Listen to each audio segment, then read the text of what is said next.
Au sommaire de cette édition, les autorités ivoiriennes mettent un point d'honneur à sécuriser les espaces de loisirs pour des fêtes conviviales et sereines. L'effervescence de la Saint-Sylvestre se fait toujours sentir entre salons de coiffure, esthéticiennes et vendeurs de bijoux. Une période importante où artisans et commerçants mettent tout en œuvre pour finir l'année en beauté. Le président ivoirien Alassane Ouattara a prononcé son traditionnel discours à la nation le 31 décembre 2024, veille du Nouvel An. Dans ce discours très attendu, le président de la République a fait un bilan de l'année 2024. Le chef de l'État a abordé les piliers essentiels du développement de notre pays, l'économie, l'agriculture et l'environnement des affaires. Alassane Ouattara s'est également prononcé sur la présidentielle de 2025. Ivoiriennes, Ivoiriens, mes chers compatriotes, chers amis de la Côte d'Ivoire, l'année 2025 sera marquée par la tenue de l'élection présidentielle.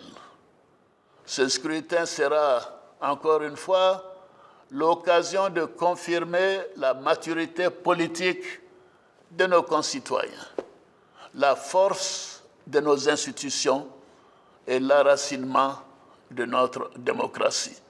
Je voudrais donner l'assurance à tous, ainsi qu'à l'ensemble de nos partenaires, que l'élection sera apaisée, elle sera transparente et elle sera démocratique. Le discours du Nouvel An du président de la République est un moment très attendu des Ivoiriens car il permet de faire le bilan de l'année qui prend fin et d'annoncer les perspectives pour l'année à venir.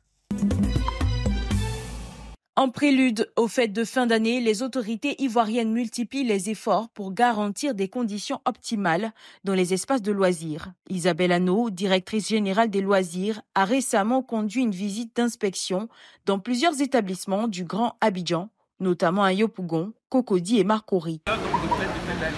Et il était important pour la direction générale des loisirs et sur instruction de M.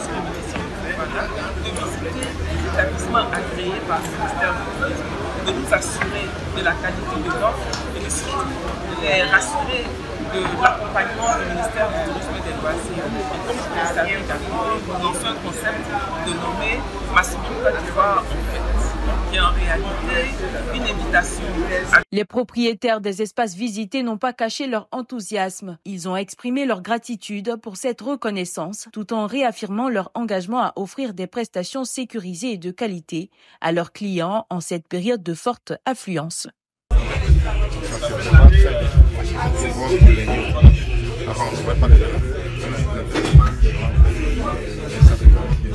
C'est énormément de plaisir parce que c'est un encouragement.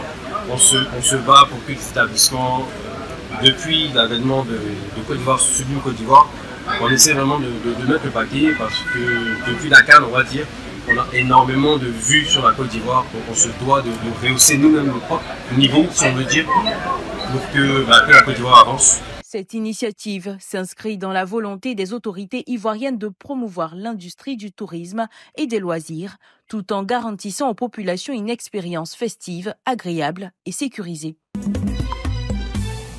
À Abobo Avocatier, dans un salon de coiffure, l'ambiance reste plutôt calme à l'approche de la fête de Saint-Sylvestre. Contrairement aux prévisions habituelles, l'afflux de clientèle n'est pas aussi important que d'habitude.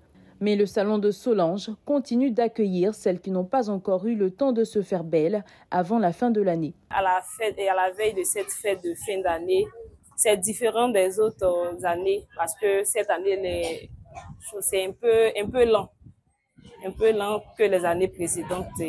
Nous faisons tous nos efforts nous prions pour que ça aille d'ici demain. Dans un coin du salon, Grâce, une fille d'une dizaine d'années, attend patiemment son tour. À quelques rues de là, dans le quartier de l'ex-grand marché d'Abobo, l'ambiance est bien différente. Là, les esthéticiennes sont occupées à embellir les ongles des nombreuses clientes. Les boutiques sont pleines, l'affluence est de mise et les sourires se multiplient, comme si la fête était déjà là. Bon, ça va un peu, comme on vient à peine de commencer, donc c'est un peu. Les clients ne sont pas trop sortis, mais ça va un peu. Cette année aussi là, on est là aussi. On sait que ça a bien passé, si Dieu le veut.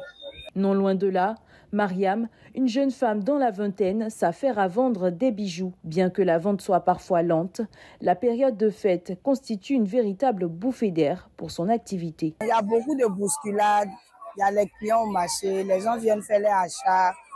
Bon, on ne se plaint pas, il n'y a pas l'argent, mais ça va un peu.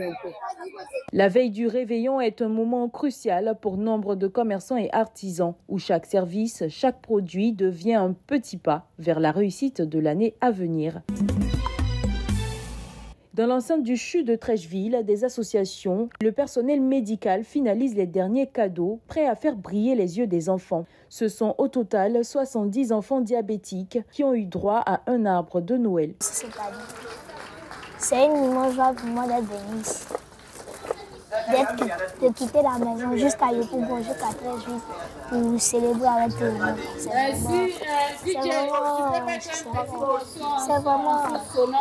C'est vraiment gentil de nous avoir éduqués. La célébration de Noël avec les enfants diabétiques est une initiative de plusieurs associations, dont la Fondation Céline Assier-Koulibaly et le Rotary Club Abidjan Lagune. Objectif, partager leur soutien et leur amour à ces enfants victimes de cette maladie. Comme depuis 2 ans maintenant, nous sommes présents à la clinique du diabète pour offrir des moments de joie aux enfants diabétiques. Parce qu'être diabétique, ce n'est pas une fatalité. Donc nous avons décidé de leur apporter un moment de bonheur en ces moments de fête.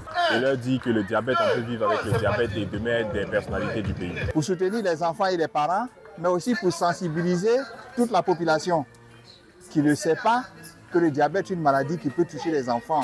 On pense que c'est une maladie d'adulte, mais elle peut toucher les enfants. Donc c'est pour cette raison que le Rotary Club Abidjan Lagune apporte son soutien à la Fondation Célia. Au cours de la cérémonie, les enfants diabétiques ont reçu des enseignements sur le suivi de leur traitement. Les parents ont également été sensibilisés sur la question de l'attention particulière que doivent recevoir les enfants souffrant de diabète. C'est la fin de cette édition. Merci de l'avoir suivi. L'actualité se poursuit sur cette info et sur www.cetinfo.ci.